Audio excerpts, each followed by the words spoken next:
আজকে এই মাহফিলে উপস্থিত হযরত উলামায়ে কেরাম, মুসলমান ভাইয়েরা, পর্দার আড়ালে অবস্থানরত মা বোনেরা, আল্লাহ তাআলার দরবারে শুকরিয়া আদায় করছি। আল্লাহ আমাদেরকে এই মাহফিলে উপস্থিত হওয়ার তৌফিক দান করেছেন বলে আলহামদুলিল্লাহ।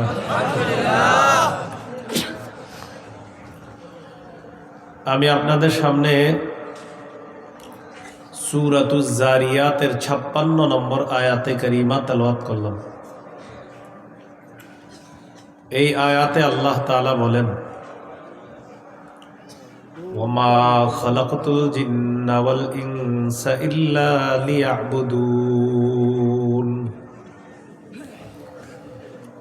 আমি জিন এবং ইনসানকে সৃষ্টি করেছি আমার ইবাদত করার জন্য।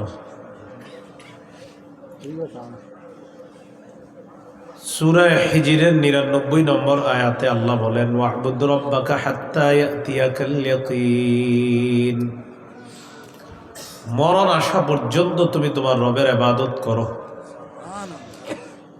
তাহলে প্রথম কথা, আমাদেরকে আল্লাহ সৃষ্টি করেছেন ইবাদত করার জন্য। কতদিন? মরণ পর্যন্ত। ইবাদত কাকে বলে? আল উবুদিয়্যাহ একটা কিতাব আছে। এই কিতাবের 33 নম্বর পৃষ্ঠা আছে, কুল্লু খুদুইন লাইসা ফাওকাহু খুদুউন। প্রত্যেক ওই বিনয় যে বিনয়ের পর আর বিনয় নাই, আর বিনয় হতে পারে না, এটাকে ইবাদত বলে। প্রত্যেক এমন বিনয় যে বিনয়ের পর আর বিনয়ী হওয়া সম্ভব না, এটাকে কি বলে? ইবাদত।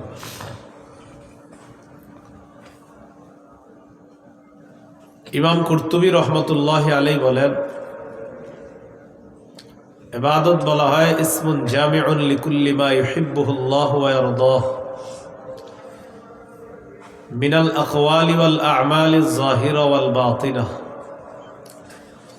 প্রকাশ্যে গোপনে ভালো কথা বলা, ভালো কাজ করা, যদি এটা আল্লাহ পছন্দ করেন, এটা কি ইবাদত বলে? গোপনে প্রকাশ্যে ভালো কথা, ভালো কাজ যদি কেউ করে, আর এটা যদি আল্লাহ তাআলা পছন্দ করেন, এটা কি ইবাদত বলে? পবিত্র কোরআনে ইবাদত সম্পর্কে মৌলিক দুটি কথা আছে। একটা হলো আল উবুদিয়্যাতুল খাসসা, আর একটা আল উবুদিয়্যাতুল আম্মাহ। একটা বিশেষ ইবাদত আর একটা সাধারণ ইবাদত। সাধারণ ইবাদত বা আল উবুদিয়্যাতুল আম্মাহ, সাধারণ দাসত্ব, সাধারণ গোলামির মধ্যে সবাই অন্তর্ভুক্ত। সবাই বলতে বেঈমানরাও। বেঈমানরাও আল্লাহর দাসত্ব করে, কিন্তু স্বীকার করে না। আল্লাহর বান্দা তো, তারা কি চাল ডাল খায় না? বেঈমানরা তো চাল ডাল এটা সৃষ্টি করে কে? আল্লাহ। তার মানে আল্লাহর গোলামি করতেছে, কিন্তু স্বীকার করে না।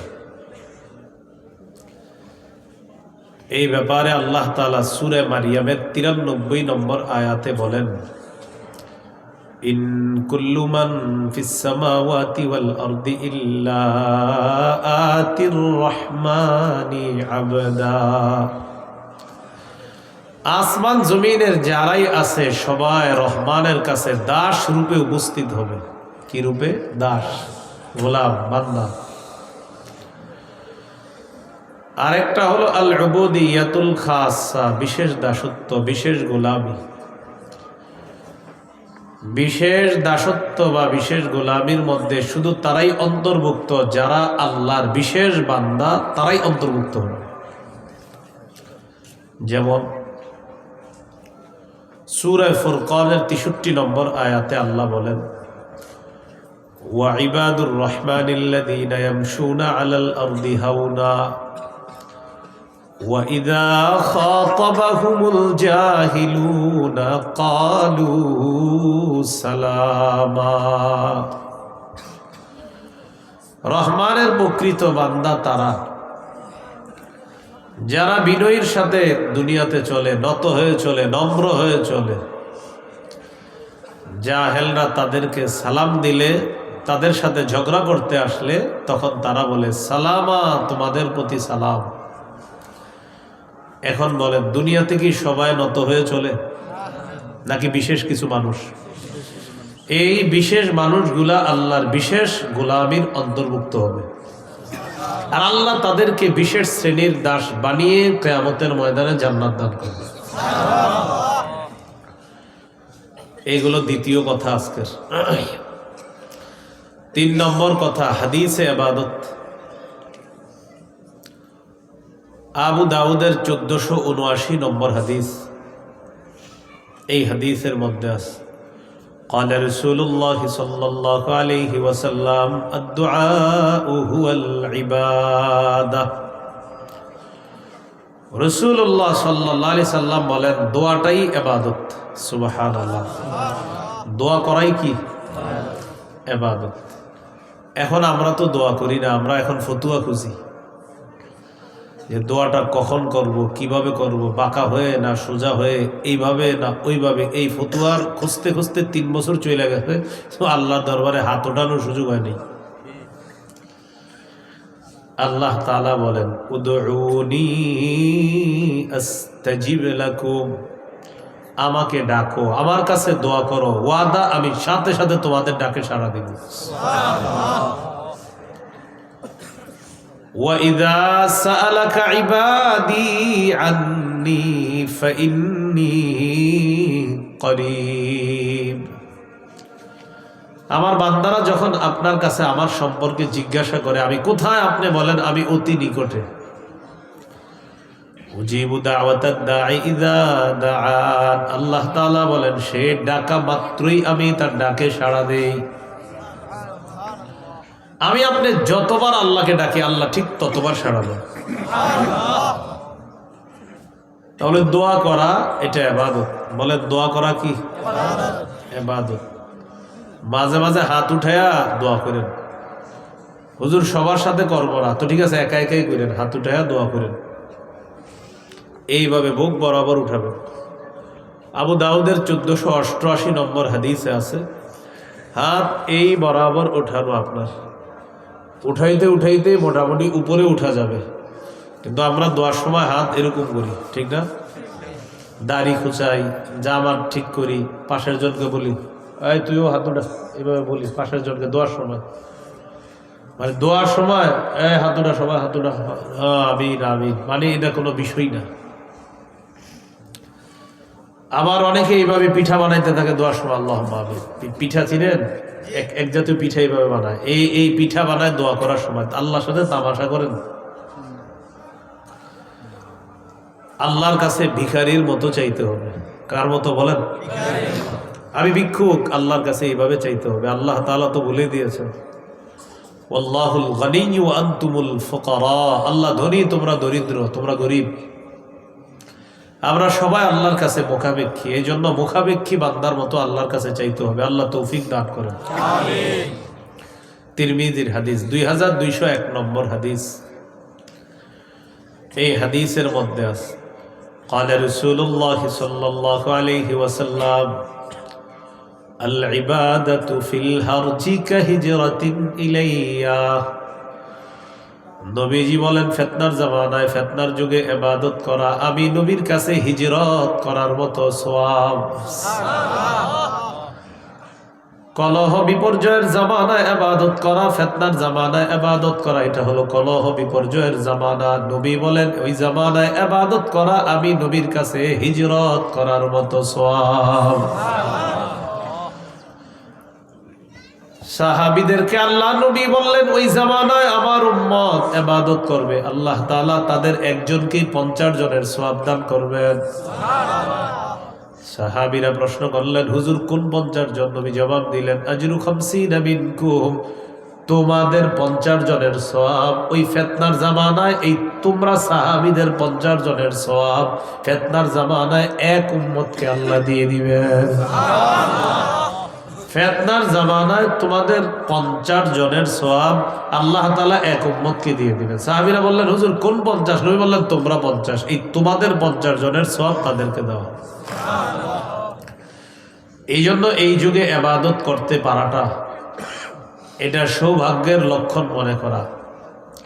আল্লাহ আমাদের সকলকে ইবাদত যথাসম্ভব বেশি থেকে বেশি করার তৌফিক দান করে। ইবাদত মানে গোলামি, দাসত্ব, আল্লাহর যত বেশি দাসত্ব করা যায়। মুসনাদে আহমদ হাদিসের কিতাব, এই কিতাবের 8695 নম্বর হাদিস, এই হাদিসের মধ্যে আছে قال رسول الله صلى الله عليه وسلم إن العبد إذا كان على طريقة حسنة من العبادة قيل للملك المؤكل به اكتبوا بمثل عمله إذا كان طليقا।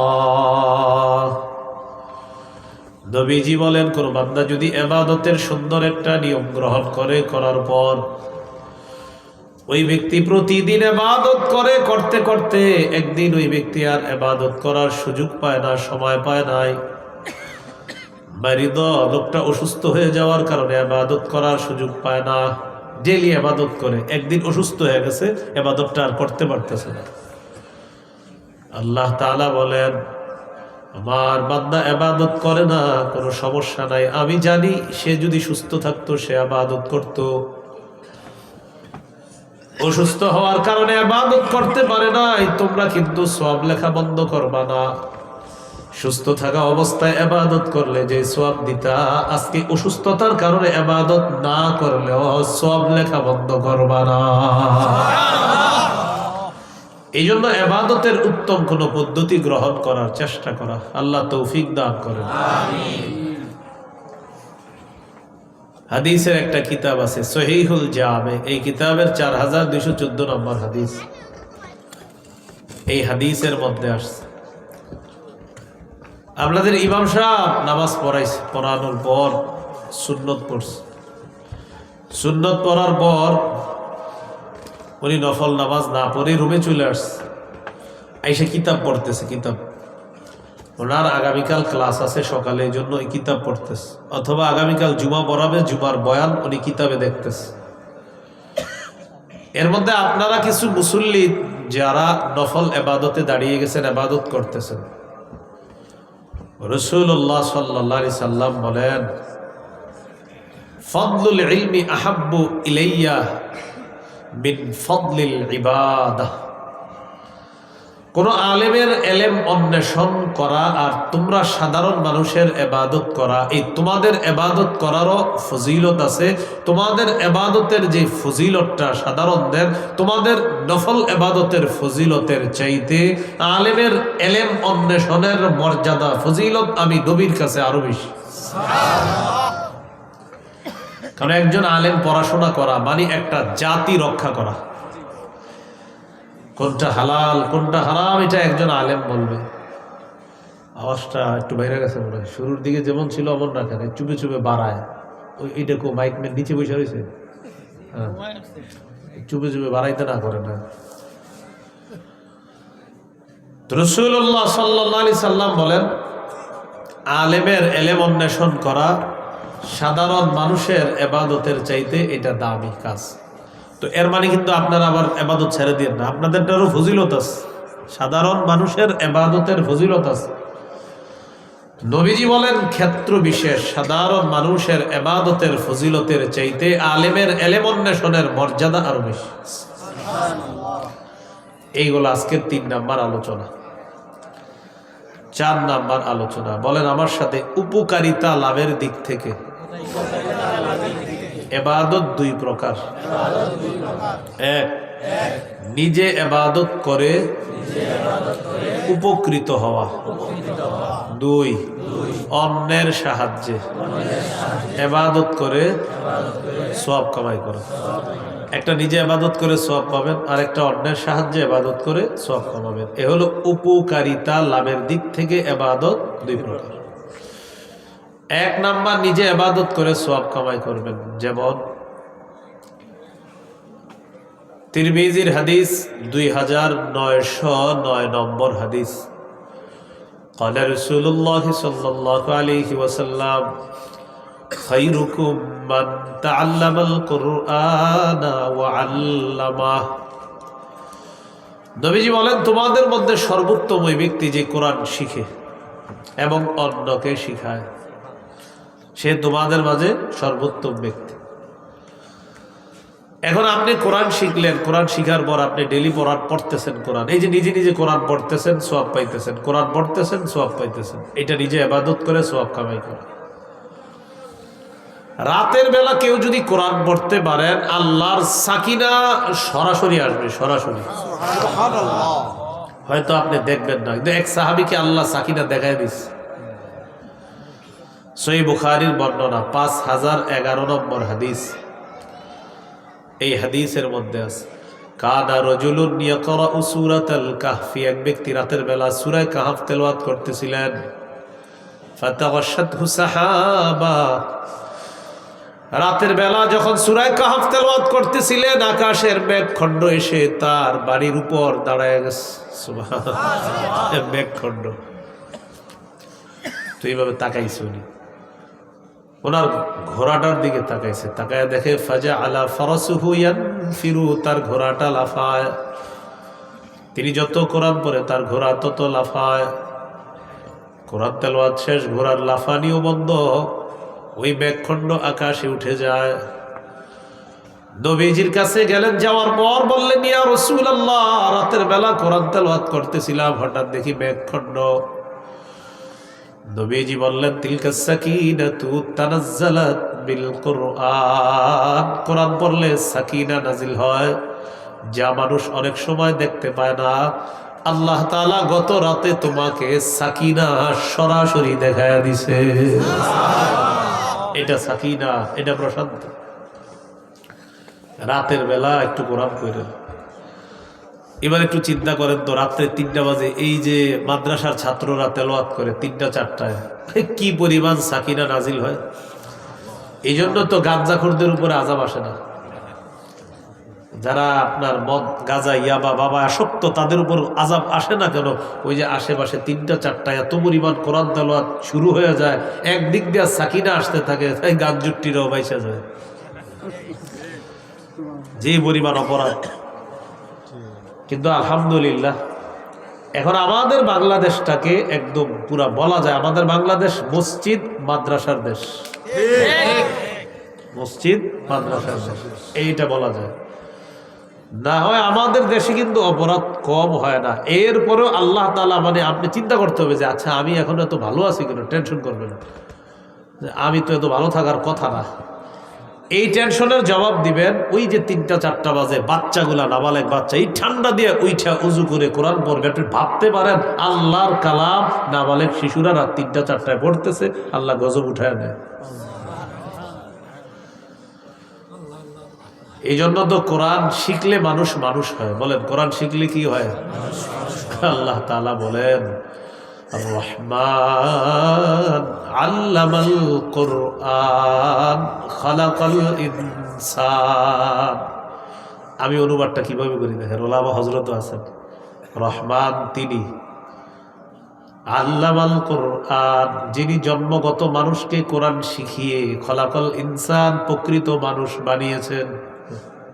বললাম আর রহমান, রহমান তিনি, আল্লামাল কোরআন যিনি জন্মগত মানুষকে কোরআন শিখিয়ে খলাকাল ইনসান আসল মানুষ বানাইছে।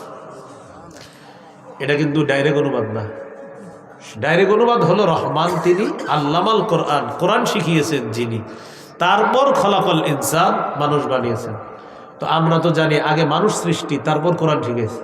তো এই জন্য ওইটা মাথায় রেখে আমি বললাম আর রহমান, রহমান তিনি, খলাকাল ইনসান রহমান তিনি, আল্লামাল কোরআন জন্মগত মানুষকে যিনি কোরআন শিখিয়ে খলাকাল ইনসান প্রকৃত মানুষ বানিয়েছে। এই জন্য মানুষ জন্ম নিলে জন্মগত মানুষ হয়, কোরআন শিখানোর পর তিনি প্রকৃত মানুষ হয়। এখন এই জায়গায় আপনারা যারা আছেন, আমাদের সন্তান প্রকৃত মানুষ হোক, সবাই চাই না? এটা আগে আমার সাথে বলেন, বলেন জন্মের পর মানুষ জন্মগত মানুষ হয়, কোরআন শিখার পর মানুষ প্রকৃত মানুষ হয়। বলেন, এজন্য আল্লাহ বলেছেন রহমান তিনি, কোরআন শিখিয়েছেন যিনি, প্রকৃত মানুষ বানিয়েছেন তিনি। তো কোরআন কারে শিখাইছে? জন্মগত মানুষকে। কোরআনটা শিখাইছে কাকে? জন্মগত মানুষকে। এই শিখানোর পর খালাকাল ইনসান, প্রকৃত মানুষ বানাইছে। তাহলে শিখলাম জন্ম নিলেই মানুষ আসল মানুষ হয় না, জন্মগত মানুষ হয়। আল্লামাল কোরআন, সেই মানুষটাকে আল্লাহ কোরআন শিখায়, খালাকাল ইনসান, এরপর তারে একজন প্রকৃত মানুষ আল্লাহ বানায়। তো আল্লাহ আমাদেরকে প্রকৃত মানুষ হওয়ার তৌফিক দান করেন। তো বলছিলাম কোরআন পড়বেন, সওয়াব কামাই করবেন, এটা একটা। আপনারা যদি কেউ চান যে হুজুর আজকে আমার তেলাওয়াতটা যেন ফেরেশতারা শোনে, ঠিক আজকে রাতেই শুনবে। এখন বাসায় গিয়ে পড়বেন, আজকে রাতেই ফেরেশতা আপনার তেলাওয়াত শুনবে। সহিহ মুসলিমের বর্ণনা, উসাইদ ইবনে হুজাইর একজন সাহাবীর নাম, মনে যদি রাখতে পারেন আল্লাহ রাখার তৌফিক দান করেন। উসাইদ ইবনে হুজাইর, কি নাম ভাই? উসাইদ ইবনে হুজাইর। এই উসাইদ ইবনে হুজাইরের একটা আস্তাবল ছিল ঘোড়ার। আমরা গরুর ঘরকে বলি গোয়াল ঘর, আর ওই জামানায় আপনার ঘোড়ার ঘরকে আস্তাবল ইত্যাদি বলা হতো। এই ঘোড়ার আস্তাবলে তিনি কোরআন পড়তেছেন, পাশে ঘোড়া বাঁধা, আর ওনার পাশে তার সন্তান ইয়াহইয়া, তিনি ঘুমাইতেছে। কল্পনা আনেন তো একটু। সাহাবী ঘোড়ার ঘরে, ঘোড়াও ঘুমায়, ঘোড়াটা বাঁধা আছে, আর তার সন্তান ইয়াহইয়া তিনি ঘুমায়, আর একজন সাহাবী কোরআন তেলাওয়াত করতেছে রাতের বেলা। তো সাহাবী কোরআন তেলাওয়াত করতেছে, হঠাৎ দেখে আকাশের একখণ্ড মেঘ, তবে এই মেঘের ভিতরে এরকম ছোট্ট ছোট্ট লাইট, বাতি দেখা যায়। বাতি কি দেখা যায়? বাতি। তিনি যত পরে ঘোড়া তত লাফায়, যত পরে ঘোড়া তত লাফায়। লাফাইতে লাফাইতে তিনি ভয় পেয়ে গেলেন, না জানি ঘোড়া লাফাইতে লাফাইতে আমার সন্তান ইয়াহইয়াকে পদপিষ্ট করে সন্তানকে মেরে ফেলতে পারে। উনি তেলাওয়াত থামিয়ে দিয়েছেন। সকালবেলা নবীজির কাছে আসছে, হুজুর একটা ঘটনা ঘটছে। কি হয়েছে? রাতের বেলা কোরআন তেলাওয়াত করতেছিলাম। আচ্ছা, তারপর? আকাশের মেঘখণ্ড আমার বাড়ির উপরে আসছে, আমার ঘোড়াটা লাফানো শুরু করছে। নবীজি বললেন, ইকরা ইবনা হুজাইর, ও উসাইদ ইবনে হুজাইর, তুমি যদি আরো পড়তা, তুমি যদি দাওয়াত তাবলীগের সাথে যারা জড়িত আছেন, মাশাআল্লাহ প্রতিদিন তালিম শোনেন, ফাজাইলে আমলের মধ্যেও মুসলিমের এই হাদিসটা আছে। ফাজাইলে আমলে মুসলিম শরীফের এই হাদিসটা আছে, দেখবেন পড়লেন। এতদিন শুনতে শুনতে এখনো মুখস্থ হয় নাই, আসার পর ডেলি তালিম হয়। হ্যাঁ, অনেকটি পরে এই জন্য মুখস্থ রাখা যায় না। মাশাআল্লাহ, এটাও একটু পড়েন, ভালো করে পড়েন। অসংখ্য হাদিস ফাজাইল আমলের মধ্যে আছে। ফাজাইল আমল নিয়ে কথা বলে অনেকে, কিন্তু ফাজাইল আমলের মূল যেই লেখাগুলো, এগুলো নিয়ে আপনি কথা বলতে পারবেন। আর টিকা টুকায় হয়তো কিছু ঝামেলা আছে, কিন্তু মূল লেখা কোন কিতাবের আপনি ঝামেলা পাবেন না, সব কিতাবে ঝামেলা পাবেন, কিন্তু মূল যেটা ফাজাইল আমলের মূল, ওই মূলগুলাতে আপনি ঝামেলা পাবেন না। হ্যাঁ, টিকায় কিছু সমস্যা আছে, সেগুলো সংশোধন করা হয়েছে। এখন আবার নতুন ফাজাইল আমল যেটা, এটা আপনারা ক্রয় করে নিতে পারেন। এটাতে ওলামায়ে কেরাম কাজ করছে, এটাতে আলহামদুলিল্লাহ এখন আর সমস্যা নাই। তো কিতাবের মধ্যে কোনো রেওয়ায়াত দুর্বল ঢুকে যাওয়াটা এটা অস্বাভাবিক কিছু না। ইবনে মাজাহ হাদিসের কিতাব, 6টা বিশুদ্ধ হাদিসের একটা কিতাব, এটার মধ্যেও জাল বর্ণনা, অসাবধানতা বশত ঢুকে গেছে এটার মধ্যে। তাহলে বোঝা যায় জাল বর্ণনা ঢুকে যায় অসাবধানতার কারণে। তো এটা এখন সংশোধন করা হয়েছে, এখন পড়তে পারেন, পুরাটাই পড়তে পারেন। উসাইদ ইবনে হুজাইর রাদিয়াল্লাহু তাআলা নবীজির কাছে এসে বললেন, হুজুর এরকম এরকম দেখলাম। নবীজি বললেন, ইকরা ইবনা হুজাইর, উসাইদ ইবনে হুজাইর, তুমি যদি আরো তেলাওয়াত করতা। ইয়া রাসূলুল্লাহ, আরো তেলাওয়াত করলাম, ঘোড়া আরো লাফায়। নবীজি বললেন, তারপর হুজুর? তারপর আমি তেলাওয়াত থামাইলাম। নবীজি বললেন, ও উসাইদ ইবনে হুজাইর, তুমি যদি আরো তেলাওয়াত করতা। হুজুর আরো তেলাওয়াত করলাম, ঘোড়া আরো লাফায়। নবীজি বললেন, ও উসাইদ ইবনে হুজাইর, তুমি যদি আরো তেলাওয়াত করতা। তিনি জবাব দেয়, হুজুর আরো পড়ছি। তারপর হুজুর পড়তে পড়তে এক পর্যায়ে আমি আমার পড়া থামিয়ে দিলাম। খাশিতু আন তাতা ইয়াহইয়া, আমি আশঙ্কা করলাম, না জানি ঘোড়াটা আমার সন্তান ইয়াহইয়াকে পদপিষ্ট করে হত্যা করে ফেলে কিনা। নবীজি বললেন, ও উসাইদ ইবনে হুযাইর, ইকরা ইবনে হুযাইর, তুমি যদি আরো তেলাওয়াত করতা। হুজুর আর পড়ি নাই। উপরের দিকে তাকাইলাম, তাকায় দেখি ওই মেঘ খণ্ডটা যেটার মধ্যে বাতি ছিল ছোট্ট ছোট্ট, ফিহা আমসালুস সুরুজ, এই মেঘ খণ্ড শূন্যে বিলীন হয়ে যায়। নবীজি বললেন, তুমি যদি আরো পড়তা। আল্লাহ নবী বললেন, জাননি মেঘখণ্ডের মধ্যে যেই বাতিগুলা দেখছো এগুলা কি? তিলকাল মালাইকাতু তাসতামিউ লাক, এরা ছিল আল্লাহর ফেরেশতা, তোমার কোরআন তেলাওয়াত শোনার জন্য দুনিয়াতে তারা চলে আসছে। তা আমরা হয়তো দেখি না। নবীজি বললেন, উসাইদ ইবনে হুযাইর, ফজরের আযান পর্যন্ত যদি তুমি তেলাওয়াত করতা, তোমার বাসার সামনে দিয়ে যেই সাহাবীরা নামাজ পড়ার জন্য যাইতো, ফজর পর্যন্ত যদি তেলাওয়াত করতা, ফজরের নামাজের সময় তোমার বাসার সামনে দিয়ে যারা মসজিদে যাইতো, তারা স্বচক্ষে আল্লাহর ফেরেশতাদেরকে দেখতো। এই জন্য বলছিলাম তুমি যদি আরো পড়তে। তো এই যে আপনি পড়বেন, এটা নিজে সওয়াব পাবেন। মনে আসেনি? উপকারিতা লাভ দিক থেকে ইবাদত দুই প্রকার, একটা নিজে ইবাদত করবেন, সওয়াব পাবেন। তাহাজ্জুদ নামাজ পড়তে পারেন।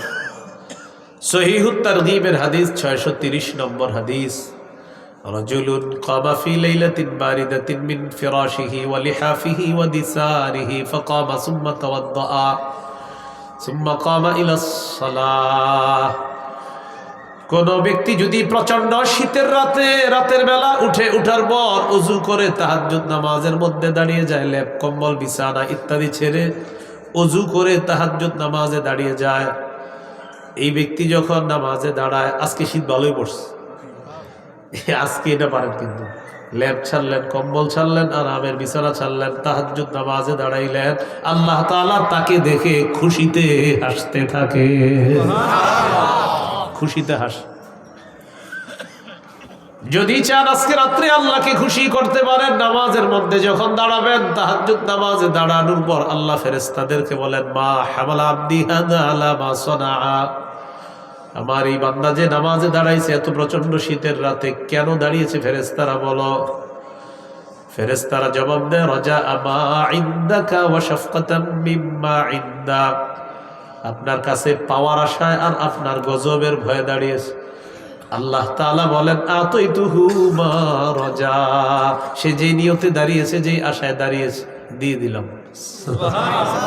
বলেন সবাই, দিয়ে দিলাম। বলেন সবাই, বলেন দিয়ে দিলাম। কি সুন্দর কথা। আল্লাহ বলে, ফেরেশতারা সাক্ষী থাকো, ও কেন দাঁড়িয়েছে। আল্লাহ কিন্তু সব জানে, সাক্ষী বানায় আর কি ফেরেশতাদের। আচ্ছা, ও কেন দাঁড়িয়েছে? আল্লাহ আপনার কাছ থেকে কিছু পাবে। আতাইতুহু মা রাজা, ঠিক আছে, সাক্ষী থাকো, যে আশায় দাঁড়িয়েছে দিয়ে দিলাম। ও আম্মানতুহু বিম্মা ইয়াখাফ, যেই ভয়ে দাঁড়িয়েছে সেই ভয় থেকে আমি তাকে নিরাপত্তা দিয়ে দিলাম। এটা নিজে ইবাদত করলে এই বেনিফিটগুলো আপনি পাবেন। এই সুবর্ণ সুযোগটা কিন্তু আজকে রাতে, প্রচুর শীত কিন্তু পড়তেছে, রাতে আপনি ইবাদত করেন। আর যাদের সুন্দরী স্ত্রী আছে, আপনি ইবাদত করতে পারেন। মাজমাউজ জাওয়ায়েদ 2 নম্বর খণ্ড 258 নম্বর পৃষ্ঠায় আছে, ওয়াল্লাযী লাহু ইমরাআতুন হাসানাতুন ওয়া ফিরাশুন লাইল, কোন ব্যক্তির সুন্দরী বিবি আছে আর নরম বিছানা আছে, রাতের বেলা 3টা-4টা বাজে উঠছে, উঠার পর দেখে তার বিবি ঘুমায়। চিন্তা করলো, আল্লাহ তাআলা তো ঘুমান না, লা তাখুযুহু সিনাতু ওয়ালা নাওম, তন্দ্রা নিদ্রা আল্লাহকে স্পর্শ করে না। ইবনে মাজার হাদিসে নবী বলেন, ইন্নাল্লাহা লা ইয়ানাম ওয়া লা ইয়ানবাগি লাহু আইয়ানামা, নিশ্চয়ই আল্লাহ তাআলা ঘুমান না, ঘুমানো আল্লাহর জন্য শোভা পায় না। কোন ব্যক্তি রাত 3টা-4টা বাজে উঠলো, প্রচন্ড শীতের রাত, উঠার পর দেখে তার স্ত্রী ঘুমায়, নরম বিছানা পড়ে আছে, আশেপাশের মানুষগুলা ঘুমায়, ওই ব্যক্তি রাতের বেলা উযু করে তাহাজ্জুদ নামাজে দাঁড়িয়ে যায়, ইউহিব্বু ইয়াস্তাবশিরু ওয়া ইয়াদহাকু, আল্লাহ তাকে ভালোবাসে, তার প্রতি আল্লাহ খুশি হয়, তাকে দেখে খুশিতে আল্লাহ হাসতে থাকে। তো এই সুযোগটা কিন্তু কাজে লাগাইতে পারেন। আল্লাহ তাআলা তৌফিক দান করেন। বলেন উপকারিতা লাভের দিক থেকে ইবাদত কয় প্রকার? 2 প্রকার। নিজে ইবাদত করবেন, সওয়াব পাবেন। তিরমিজির হাদিস 1910 নম্বর হাদিস, 2910 قال رسول الله صلى الله عليه وسلم من قرأ حرفا من كتاب الله فله به حسنة والحسنة بعشر أمثالها لا أقول ألف لام ميم حرف ولكن ألف حرف ولام حرف وميم حرف। নবীজি বলেন কেউ যদি কোরআনের একটা অক্ষর তেলাওয়াত করে সাথে সাথে তার আমলনামায় 10টা নেকি। আলিফ লাম মিম পুরাটা একটা অক্ষর এমনটা না, আলিফ একটা অক্ষর, লাম একটা অক্ষর, মিম একটা অক্ষর, এই 3টা অক্ষর আপনার মুখ থেকে উচ্চারিত হবে, সাথে সাথে 30টা নেকি লিপিবদ্ধ হয়ে যায়। বলেন আলহামদু, বলেন তো আলহামদু। হামজা লাম জবর আল, হা মিম জবর হাম, আলহাম, দাল পেশ দু, আলহামদু। বলেন আমাদের আমল নামায় 300 নেকি লেখা হয়ে গেছে। আলহামদুতে 50 আপনার নেকি, হামজা লাম হা মিম দাল 5 অক্ষরে কত? 50। তো আলহামদুতে 5 অক্ষরে কত পাবো? সওয়াব 50। তো 50 আমরা 6 বার পড়ছি, 6 50 কত হয়? 300। বাকি আমার 400, কারণ আমি 2 বার বেশি কইছি, আপনারা 2 বার বলে ফেলেন। এই হয়ে গেল কয়বার? আপনাদেরও কয়বার হলো? 400 বার। তাহলে এই ইবাদতগুলা মিস করবেন না। এই যে আপনি বৈশা বৈশা মসজিদে 5 মিনিট আছে সুন্নতের, কি দরকার আছে আরেকজনের সাথে কথা বলার? মনে করেন 5 মিনিট আছে জামাতের, তো আপনি সুন্নত পুরে বসে রয়েছেন, এখনো জামাতের 5 মিনিট আছে। পাশের জন্য কয় মেয়েটার বিয়ে হয়েছে, কি অবস্থা, এবার ব্যবসা কেমন চলতেছে, এগুলা পাশের জন্য জিজ্ঞাসা করে। এগুলা না করে বৈশা বৈশা ক্বাল হুয়াল্লাহু আহাদ আল্লাহুস সামাদ লাম ইয়ালিদ ওয়া লাম ইউলাদ ওয়া লাম ইয়াকুল লাহু কুফুয়ান আহাদ 10 পারা কোরআনের সওয়াব হয়।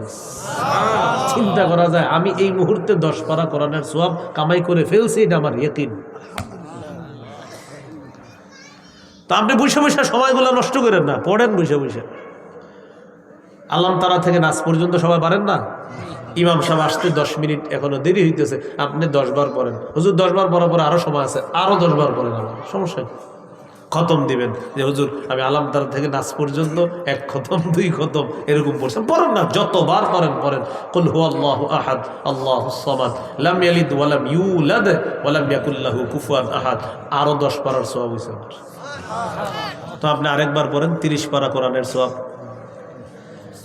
সময়গুলা নষ্ট করেন না, হাতে পায়ে ধরে বলি সময়গুলা নষ্ট করেন না। বলেন আমার সাথে সবাই 5টি মূল্যবান জিনিস বলেন আজকে থেকে কখনো অবমূল্যায়ন করব না। জীবন, যৌবন, সময়, স্বাস্থ্য, সচ্ছলতা। আবার জীবন, যৌবন, সময়, স্বাস্থ্য, সচ্ছলতা, এই 5টি মূল্যবান জিনিস কখনো অবমূল্যায়ন করবেন না। রাসূলুল্লাহ সাল্লাল্লাহু আলাইহি সাল্লাম বলেছেন ইগতানিম খামসান ক্বাবলা খামসিন, 5টি জিনিসের পূর্বে 5টি জিনিসকে মূল্যায়ন করবা। শাবাবাকা ক্বাবলা হারামিক, তোমার বার্ধক্য আসার আগে যৌবন কালটা মূল্যায়ন করবা। যৌবন কালে 2 রাকাত নফল নামাজ যত আরামে পড়তে পারবেন, বৃদ্ধ হওয়ার পর চাইলেও পারবেন না। ওয়াসিহাতাকা ক্বাবলা সাকামিক, সুস্থতা মূল্যায়ন করবা অসুস্থ হওয়ার আগে। এখন আমরা সুস্থ আছি, বলেন আলহামদুলিল্লাহ, সুবহানাল্লাহ, সুবহানাল্লাহ, সুবহানাল্লাহ, সুবহানাল্লাহ, আলহামদুলিল্লাহ, আলহামদুলিল্লাহ, আলহামদুলিল্লাহ, আলহামদুলিল্লাহ, লা ইলাহা ইল্লাল্লাহ। দিল থেকে পড়েন লা ইলাহা ইল্লাল্লাহ। আল্লাহু আকবার, এই দেখেন এই 4টা জিকির আমরা করলাম, সুবহানাল্লাহ, আলহামদুলিল্লাহ, লা ইলাহা ইল্লাল্লাহ, আল্লাহু আকবার, এগুলা আমরা করলাম। এখন আপনি দেখেন আমরা সুন্দরভাবে করছি, কিন্তু অসুস্থ হওয়ার পরে এই যে দেখেন সুবহানাল্লাহ, আরেকবার কইতে চাইতেছেন, আসতেছে না, সুবহানাল্লাহ, আলহামদুলিল্লাহ। হাসবেন না, সিরিয়াস নেন বিষয়টা। লা ইলাহা ইল্লাল্লাহ, মানে সুস্থ অবস্থায় আপনি যত সুন্দরভাবে তাড়াতাড়ি আপনি আল্লাহকে খুশি করতে পারতেছেন, 10 বার সুবহানাল্লাহ যত বিশুদ্ধভাবে সুন্দরভাবে পারতেছেন, অসুস্থ হওয়ার পর চাইলেও পারতেছেন না। তাই নবীজি বললেন সুস্থ অবস্থাটাকে মূল্যায়ন করো অসুস্থ হওয়ার আগে। 3 নাম্বার, ওয়াগিনাকা ক্বাবলা ফাকরিক, দরিদ্র হওয়ার আগে টাকা পয়সাগুলো মূল্যায়ন করবা, সচ্ছলতা মূল্যায়ন করবা, পকেটে টাকা আছে হালাল কাজে লাগান, টাস জুয়া খেলায়েন না, একদিন টাকা থাকবে না। 4 নাম্বার, ওয়া ফারাগাকা ক্বাবলা শুগুলিক, ব্যস্ত হওয়ার আগে অবসর সময়টা কাজে লাগাও, ব্যস্ত হওয়ার আগে অবসর সময় কাজে লাগাও। রিক্সা দিয়ে অফিসে যাইতেছেন, অফিস শুরু হবে 9টায়, কথার কথা 10টায়, রিক্সা দিয়ে যাইতেছেন, আধা ঘন্টা রিক্সায় বসে আছেন, এই আধা ঘন্টা আপনি কাজে লাগান, মোবাইলটা বৈশা বৈশা না টিপা এই আধা ঘন্টা আপনি কাজে লাগান বৈশা বৈশা। সুবহানাল্লাহ, আলহামদুলিল্লাহ, সুবহানাল্লাহি ওয়া বিহামদিহি, সুবহানাল্লাহি ওয়া বিহামদিহি, সুবহানাল্লাহি ওয়া বিহামদিহি, এটা 100 বার পড়েন। হুত্তাত খাতায়া ওয়া ইন কানাত মিসলা জাবাদিল বাহরি, সমুদ্রের ফেনা পরিমাণ গুনাহ মাফ করে দিবে আল্লাহ। 100 বার যদি কেউ পড়ে এটা, সুবহানাল্লাহি ওয়া বিহামদিহি, শুধু এতটুকু, সুবহানাল্লাহি ওয়া বিহামদিহি, বাস এতটুকু। আর যদি আরেকটু বাড়ান, সুবহানাল্লাহি ওয়া বিহামদিহি, সুবহানাল্লাহিল আযীম, কিয়ামতের ময়দানে ওজনের পাল্লা আল্লাহ একদম ভারী করে জান্নাত দিয়ে দিবে। সুবহানাল্লাহ, কেন সময়গুলো নষ্ট করব? 5 নাম্বার, ওয়া হায়াতাকা ক্বাবলা মাউতিক, মরণের আগে জীবনটাকে মূল্যায়ন করবা। মরে যাব, সব শেষ হয়ে যাবে, মনে থাকবে নি কথাগুলো ইনশাআল্লাহ। তাহলে 5টি মূল্যবান জিনিস আমরা মূল্যায়ন করব। আজকে ঘরে গিয়ে লিখে রাখবেন, জীবন, যৌবন, সময়, স্বাস্থ্য, সচ্ছলতা, এটা ডেলি কয়েকবার দেখবেন। এরপরে বাসা থেকে বের হবে যে আমার এই 5টা মূল্যবান জিনিসকে আমি নষ্ট হতে দিব না ইনশাআল্লাহ। মনে আসেনি উপকারিতা লাভের দিক থেকে ইবাদত কয় প্রকার? 1, নিজে নিজে ইবাদত করবেন, উপকার। 2 নাম্বার, অন্যের সাহায্যে ইবাদত। সহিহ বুখারীর বর্ণনা, 5353 নম্বর হাদিস, 5353 কত হয়? 5353। قال رسول الله صلى الله عليه وسلم الساعي على الأرملة والمسكين كالمجاهد في سبيل الله أو الصائم النهار القائم الليل। নবীজি বলেন, কোন ব্যক্তি দিনের বেলা রোজা রাখে, রাতের বেলা তাহাজ্জুদ নামাজে কাটায়, আর আল্লাহর রাস্তায় জিহাদ করে, আল্লাহর রাস্তায় মুজাহিদের যে সওয়াব, সারা দিন রোজা রাখে তার যে সওয়াব, কোরআন তেলাওয়াত করে তার যে সওয়াব, সারা রাত নামাজ পড়ে তার যে সওয়াব।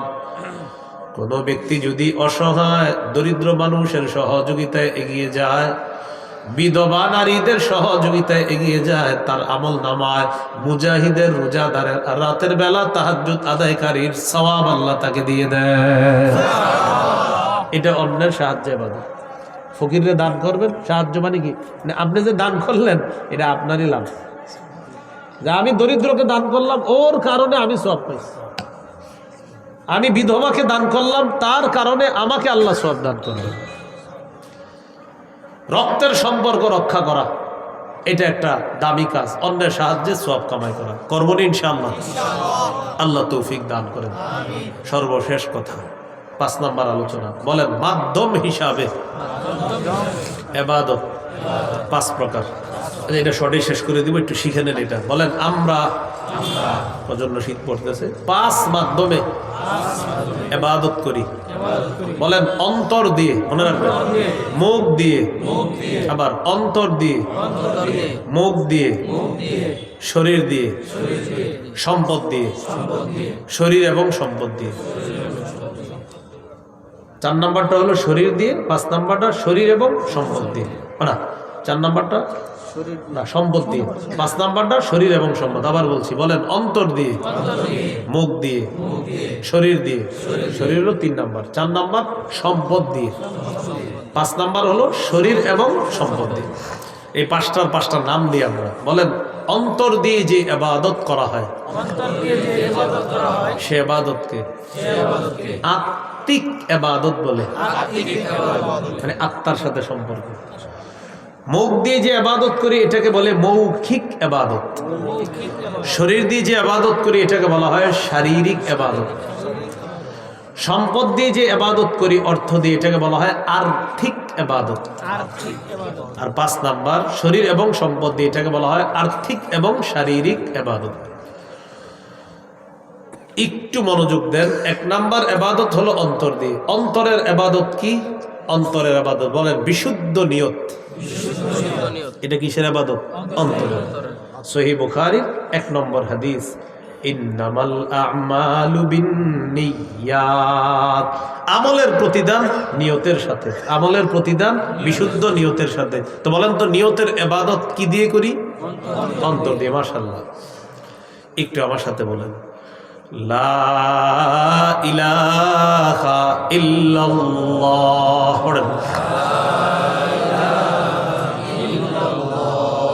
বলেন লা ইলাহা ইল্লাল্লাহ। বলেন এটা মুখে বলার পাশাপাশি অন্তরেও বিশ্বাস করা। অন্তরে বিশ্বাস করার নাম বলেন আত্মিক ইবাদত। অন্তর দিয়ে বিশ্বাস করব, এটার নাম কি হয়ে যাবে? আত্মিক ইবাদত। আত্মিক মানে অন্তরের ইবাদত। লা ইলাহা ইল্লাল্লাহ বলছেন আপনি মুখ দিয়া, ভাই অন্তরে আছে তো? জি জি আমার অন্তরে আছে। এই অন্তরে থাকাটা আত্মিক ইবাদত। সহিহ বুখারীর 44 নম্বর হাদিস। এটা যদি অন্তরে সরিষার দানা পরিমাণও থাকে, সুবহানাল্লাহ, 44 নম্বর বুখারীর, ইয়াখরুজু মিনান নার মান ক্বালা লা ইলাহা ইল্লাল্লাহ وفي قلبه وزن شعيرة من خير وفي قلبه وزن برة من خير وفي قلبه وزن ذرة من خير يعني إيمان।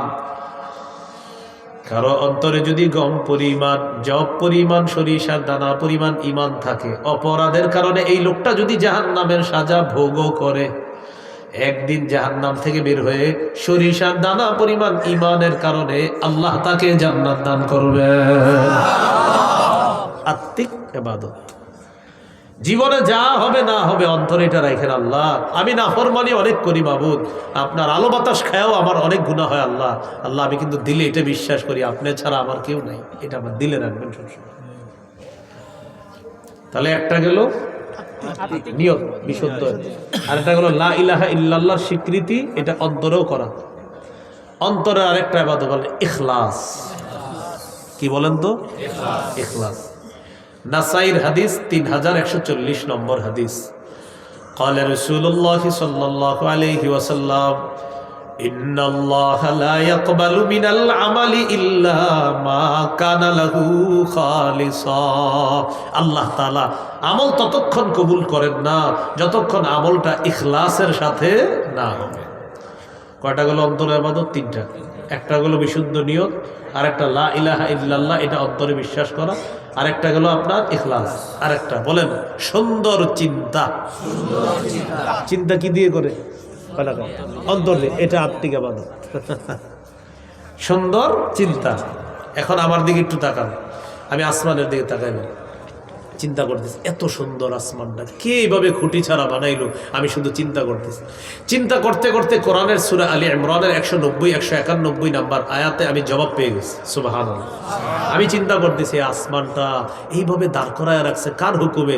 সূরা রুমের 25 নম্বর আয়াতে আল্লাহ জবাব দেয়, ومن آياته أن تقوم السماء والأرض بأمره। আসমান দাঁড়িয়ে আছে আল্লাহর হুকুমে, জমিন দাঁড়িয়ে আছে আল্লাহর হুকুমে। তো দেখেন আমি খালি চিন্তা করতেছি। সূরা আলী ইমরানের 190 191 নম্বর আয়াতে আল্লাহ বলেন, ইন্না ফি খালকিস সামাওয়াতি ওয়াল আরদি ওয়াখতিলাফিল লাইলি ওয়ান নাহারি লাআয়াতিল লিউলিল আলবাব। আসমান জমিন সৃষ্টির মাঝে, দিন রাতের পরিবর্তনের মাঝে জ্ঞানীদের জন্য নিদর্শন আছে। সুবহানাল্লাহ। জ্ঞানী কারা? আল্লাযীনা ইয়াযকুরুনাল্লাহা কিয়ামান ওয়া কুউদান ওয়া আলা জুনুবিহিম, যারা দাঁড়িয়ে আল্লাহকে স্মরণ করে, বসে আল্লাহকে স্মরণ করে, শুয়ে শুয়েও আল্লাহকে স্মরণ করে। সুবহানাল্লাহ। শুয়ে শুয়ে আল্লাহকে স্মরণ করে, শুয়ে শুয়ে আল্লাহকে স্মরণ করে। বিসমিকা রব্বি ওয়াদাতু জামবি ওয়া বিকা আরফাউহু ইন আমসাকতা নাফসি ফাহফাজহা ওয়া ইন আমসাকতাহা ফাহফাজহা বিমা তাহফাজু বিহি ইবাদাকাস সালিহিন। বিসমিকা রব্বি ওয়াদাতু জামবি ওয়া বিকা আরফাউহু ইন আমসাকতা নাফসি। এইভাবে আপনি এটা দোয়া আর কি নবীজি সাল্লাল্লাহু আলাইহি সাল্লাম পড়তেন আর কি। খুব সুন্দর অনুবাদ আর কি। তো রাসূলুল্লাহ সাল্লাল্লাহু আলাইহি সাল্লাম বলতেন, আল্লাহ আপনার নামে আমি শুইলাম, এইভাবে মাথাটা রাখলাম, আল্লাহ আমার জানটা কি আবার ফিরিয়ে দিবেন কিনা এটা আপনি জানেন। যদি ফিরিয়ে দেন তো আলহামদুলিল্লাহ, যদি আপনি আল্লাহ ফিরিয়ে না দেন তাহলে নেককারদের সাথে আমার জানটা, আমার আত্মাটা রেখে দিয়েছেন। হেফাজত। কত সুন্দর সুন্দর দোয়া আছে। কিন্তু ঘুমের ব্যাপারে আমার একটা ওয়াজে আছে, ওইটা দেখবেন ভালোই মানুষ দেখছে। ঘুমের ব্যাপারে একটা ওয়াজ আছে, শুধু ঘুমের ব্যাপারে, ঘুমানোর সময় কি কি করবেন এটা আলাদা একটা ওয়াজ আছে। তো সেটা একটু সার্চ করে নিয়ে ওই এগুলোর লগে যোগাযোগ রাখলেন আপনার কেমনি জানি দিয়ে দিব, সমস্যা নেই। তো রাসূলুল্লাহ সাল্লাল্লাহু আলাইহি সাল্লাম আমাদেরকে শিখিয়ে দিয়েছেন সুন্দর চিন্তা করা। তো চিন্তা করতে করতে ওয়ায়াতাফাক্কারুনা ফি খালকিস সামাওয়াতি ওয়াল আরদি রব্বানা মা খালাকতা হাযা বাতিলা। আসমান জমিন নিয়ে জ্ঞানীরা চিন্তা করে, আসমান এইভাবে খুঁটি ছাড়া কে বানিয়েছেন, জমিন এইভাবে ভাসমান পানির উপর কে রেখে দিলেন, চিন্তা করে জ্ঞানীরা চিন্তা করে। তো এরপরে চিন্তা করার পর বলে, রব্বানা মা খালাকতা হাযা বাতিলা, আল্লাহ আসমান জমিন আপনি অনর্থক সৃষ্টি করেন নাই। এখন বলেন চিন্তা করে কারা? বলেন আসমান নিয়ে চিন্তা করে কারা? জমিন নিয়ে চিন্তা করে কারা? এবার দেখেন আল্লাহ তাআলার আসমান নিয়ে চিন্তা করলাম, আল্লাহ জবাব দিয়ে দেয়, ওয়াজআলনাস সামাআ সাকফাম মাহফুজা, আমি আসমানকে তোমাদেরকে সুরক্ষা দেওয়ার জন্য সুরক্ষিত ছাদ হিসাবে স্থাপন করে দিলাম। এবার জমিনের দিকে তাকাইছে, আল্লাহ জমিনটা নড়ে না কেন, চড়ে না কেন? ওনারাও বসে রয়েছে, আমিও বসে রয়েছি, চেয়ার তো নড়ে না, আল্লাহ নিচে তো বানি। আল্লাহ তাআলা বলেন, ওয়াল জিবালা আওতাদা, আমি মজবুত পাহাড়কে জমিনের উপর পেরেক হিসাবে বসায়া দিয়া জমিনের নড়াচড়া বন্ধ করে তোমাদের জন্য বসবাসের উপযোগী বানায়। তো জ্ঞানীরা এটা কি করে? বলেন জ্ঞানীরা কি করে? আবার কি করে? এই চিন্তাটা আত্মিকে বাঁধে। এই যে সুন্দর চিন্তা, আমি চিন্তা করতেছি উত্তরপাড়ার আব্দুর রহিম ভাই 4 ওয়াক্ত নামাজ মসজিদে পড়ে, ফজরটা বাসায় পড়ে, উনি মসজিদে পড়ে না, কিভাবে ওনারে মসজিদে আনা যায়? ফোন করে আনবো নাকি ওনার বাসায় গিয়ে ডাকবো? এই যে চিন্তা করতেছেন, সওয়াব লেখা হইতেছে। সুন্দর চিন্তা আত্মিক ইবাদত, এই কারণে আল্লাহ আপনাকে সওয়াব দান করে। আল্লাহ জানে, বুঝাইতে পারছি নি কথাটা? তাহলে সুন্দর চিন্তা করা এটা আত্মিক ইবাদত। তাহলে একটা গেল বিশুদ্ধ নিয়ত, আরেকটা গেল লা ইলাহা ইল্লাল্লাহ, এটা অন্তরে ইয়াকিন করা, বিশ্বাস করা, আরেকটা গেল ইখলাস, আরেকটা গেল সুন্দর চিন্তা। এইগুলো আত্মিক ইবাদত। 2 নাম্বার মৌখিক ইবাদত। মৌখিক ইবাদত কি? মৌখিক ইবাদত ওই যে লা ইলাহা ইল্লাল্লাহ একটু আগে বললাম, এটা কিন্তু একদিক দিয়ে অন্তরে বিশ্বাস করা আত্মিক ইবাদত, আর এই যে মুখে উচ্চারণ করা মৌখিক ইবাদত। এবার দিল থেকে অন্তরে বিশ্বাস অর্থাৎ আত্মিক ইবাদতটা ঠিক রেখা এবার মৌখিক ইবাদতটা আমরা করি, অন্তরেও ঠিক রাখবো, মুখেও করবো। পড়েন লা ইলাহা ইল্লাল্লাহ, সবাই দিল থেকে লা ইলাহা ইল্লাল্লাহ। তিরমিজির হাদিস 3592 নম্বর হাদিস। মা ক্বালা আব্দুন ক্বাত্তু লা ইলাহা ইল্লাল্লাহ খালিসান ইল্লা ফুতিহাত লাহু আবওয়াবুস সামাই হাত্তা তুফজিয়া ইলাল আরশ। কোন ব্যক্তি যদি ইখলাসের সাথে লা ইলাহা ইল্লাল্লাহ পাঠ করে, আসমানের সবগুলা দরজা খুলে দেওয়া হয়, তার লা ইলাহা ইল্লাল্লাহ যেন আরশ পর্যন্ত পৌঁছে যায়।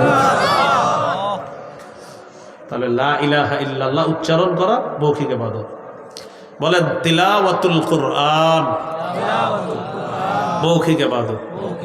কোরআন তেলাওয়াত করা কি ইবাদত? তিরমিজির হাদিস 1333 নম্বর হাদিস। তাহলে কি হইল? 1 3 3 3 1333, এরকম না? একের পরে 3টা 3।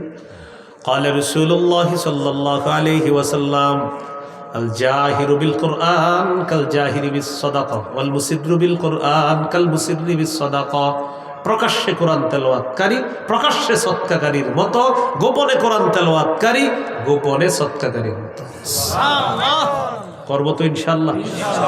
তাহলে মৌখিক ইবাদত তিলাওয়াতুল কোরআন। এবার বলেন জিকির করা মৌখিক ইবাদত। জিকির করা কি ইবাদত? মৌখিক ইবাদত। আল্লাহর জিকির করেননি? আল্লাহর জিকিরে যদি 2 ফোঁটা চোখের পানি বের হয়, আর যদি জমিনে 1 ফোঁটা পানি পড়েই যায় কোনো কারণে, কিয়ামতের মাঠে আল্লাহ আপনাকে শাস্তি দিবে না। মুসনাদে আহমদ হাদিসের কিতাব, আবার আল জামিউস সগীরের মধ্যে আসছে 8655 নম্বর হাদিস। قال رسول الله صلى الله عليه وسلم من ذكر الله ففاضت عيناه حتى يصيب الارض لم يعذبه الله يوم القيامه। কেউ আল্লাহকে স্মরণ করলো, আল্লাহ স্মরণে তার চোখ দিয়ে পানি আসলো, এই পানির ফোঁটা জমিনে পড়লো, আল্লাহ তাআলা তাকে কিয়ামতের মাঠে শাস্তি দিবেন না।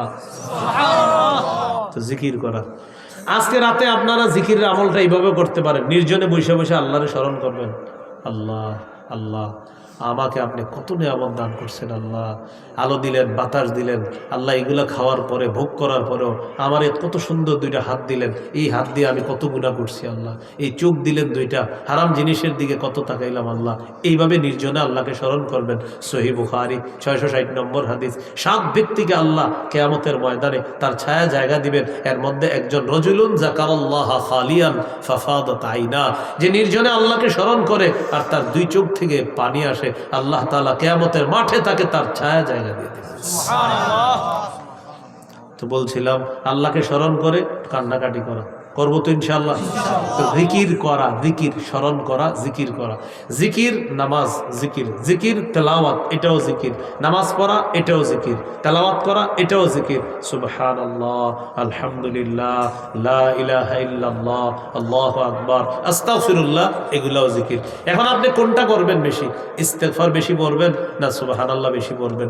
দোকানে কাস্টমার নাই, এই মুহূর্তে কি করবেন আপনি? কাস্টমার আসতেছে না, একটু পরে আসবে হয়তো, বৈশা বৈশা আপনি জিকির করেন। এখন আস্তাগফিরুল্লাহ পড়বেন না সুবহানাল্লাহ?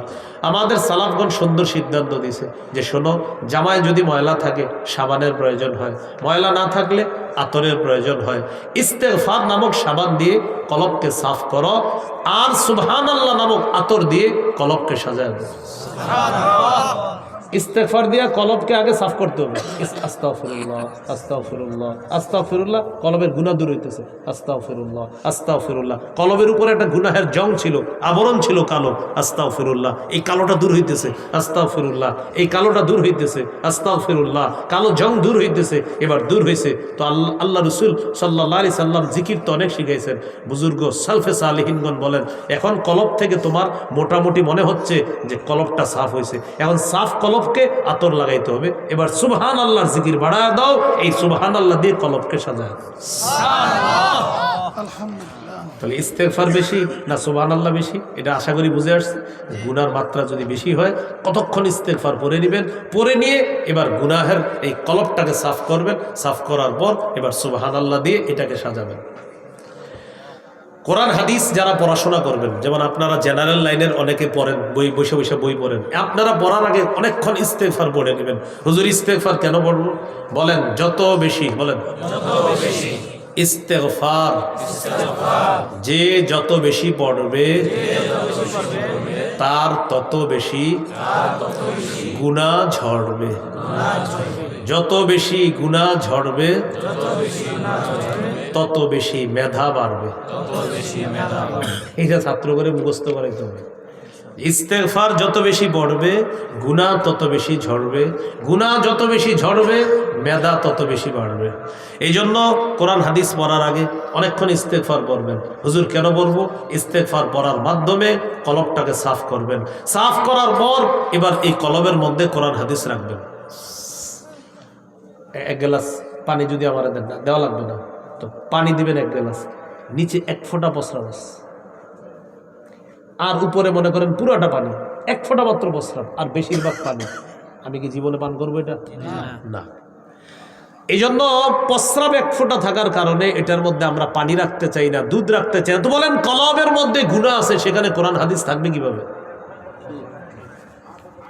এই জন্য মাদ্রাসা ছাত্রদের জন্য নজরের গুনাহ করা কল্পনাও করা যাবে না, কারণ ওরা কোরআন শিখবে, ওরা হাদিস শিখবে, ওদের কলব, ওদের পাত্র, ওদের ভাণ্ড এটা সাফ থাকতে হবে। সেখানে আল্লাহ তার কোরআন হাদিসের নূর আল্লাহ তৈরি করে দেবে। তো মনে থাকবে নি, ইস্তেগফার যত পড়ব গুনাহ তত ঝরবে, গুনাহ যত ঝরবে মেধা তত বাড়বে। আল্লাহ আমাদেরকে আমল করার তৌফিক দান। আমি যার কাছে বুখারীর এক অংশ পড়ছি, বুখারী সানির প্রথম অংশটা যার কাছে পড়ছি, আমার উস্তাজে মুহতারম শেখুল হাদিস হযরত মাওলানা মুফতি আব্দুল ওয়াহিদ কাসিমি দামাত বরকাতুহুল আলিয়া হুজুর এই কথাটা ক্লাসে বলছিলেন যে ইস্তেগফার যত পড়বা গুনাহ তত ঝরবে, গুনাহ যত ঝরবে মেধা তত বাড়বে। প্রশ্ন করছি, হুজুর এটা কেমন কথা আপনি বললেন? হুজুর জবাব দিয়েছিলেন, হ্যাঁ, ইস্তেগফারে তোমার গুনাহ ঝরে, গুনাহ ঝরলে মেধা বাড়ে। কারণ গুনাহের সাথে আর মেধার সাথে একটা সম্পর্ক হলো, মানুষ যত গুনাহ করবে তার মধ্যে কোরআন সুন্নাহের নূর তৈরি হবে না। এই জন্য ইমাম শাফি রহমতুল্লাহ আলাইকে তার উস্তাদ এটাই বলছিলেন যে গুনাহ ছেড়ে দাও, গুনাহ ছেড়ে দিলে দেখবা পড়াশোনা তোমার মুখস্থ থাকবে, পড়াশোনা তোমার মনে থাকবে। তো গুনাহ আমরা বেশি করে ফেলি, তো এটা কিভাবে আমরা দূর করব? ইস্তেগফারের মাধ্যমে দূর করে কলবকে সাফ করব, সেখানে কোরআন সুন্নাহ রাখতে। আল্লাহ আমাদেরকে এরকম বাসার পরিবেশগুলোও করার তৌফিক দান করুন। বাসা কেন বললাম? ছাত্রটা এই জায়গায় 2 মাস পড়াশোনা করে মাশাআল্লাহ একটা ভালো একটা অবস্থান তৈরি করছে, 1 সপ্তাহ গিয়া এই টেলিভিশনে ধারাবাহিক দেখতে দেখতে বেচারার সব শেষ। আপনি তো এই জায়গায় 2 মাস ওরে সার্ভিস দিলেন ভালো, এখন বাসায় গিয়ে তো ওরে শেষ করে দিলেন। এই জন্য অভিভাবক যারা আছেন বাসাটা ঠিক করেন, বাসার পরিবেশটা ঠিক করেন। কেন? আপনার সন্তানের সোনালী ভবিষ্যতের জন্য বাসাটা ঠিক করেন। আল্লাহ বুঝার তৌফিক দান করেন। মনে আসেনি মৌখিক ইবাদত জিকির করা, তেলাওয়াত করা, এবার বলেন দোয়া করা। এটা কি ইবাদত? মৌখিক। আল্লাহর কাছে বেশি বেশি দোয়া করবেন, আল্লাহ আমল করার তৌফিক দান করেন। তাহলে মৌখিক ইবাদত তো 4টা বললাম। লা ইলাহা ইল্লাল্লাহ মুখে বলা, এটা শ্রেষ্ঠ একটা মৌখিক ইবাদত। জিকির করা শ্রেষ্ঠ মৌখিক একটা ইবাদত। তেলাওয়াত করা মৌখিক ইবাদত। আর একটা হলো কি করা? আপনার দোয়া করা। সত্য কথা বলা এটাও মৌখিক ইবাদত। সুবহানাল্লাহ। কি কথা বলা? সত্য কথা বলা মৌখিক ইবাদত। 3 নাম্বার শারীরিক ইবাদত নামাজ পড়া। 4 নাম্বার আর্থিক ইবাদত, আর ব্যাখ্যার সুযোগ নাই, এটা হলো আপনার যাকাত দেওয়া, সদকা করা। 5 নাম্বার আর্থিক এবং শারীরিক ইবাদত, যেমন হজ করা। আল্লাহ তাআলা আমাদের সকলকে যে কথাগুলো শুনলাম বললাম, সবাই যেন কথাগুলার গভীরভাবে উপলব্ধি করে আমলি জিন্দেগি গঠন করে ইবাদতের মাধ্যমে নিজেকে সাজিয়ে আল্লাহর প্রকৃত আবেদ গোলাম হয়ে আল্লাহর কাছে যেতে পারি। আল্লাহ তৌফিক দান করেন। একটা বিশেষ গোলাম আর একটা সাধারণ গোলাম, মনে আসেনি? বিশেষ গোলামদের অন্তর্ভুক্ত আমাদেরকে হতে হবে। আল্লাহ তৌফিক দান করেন।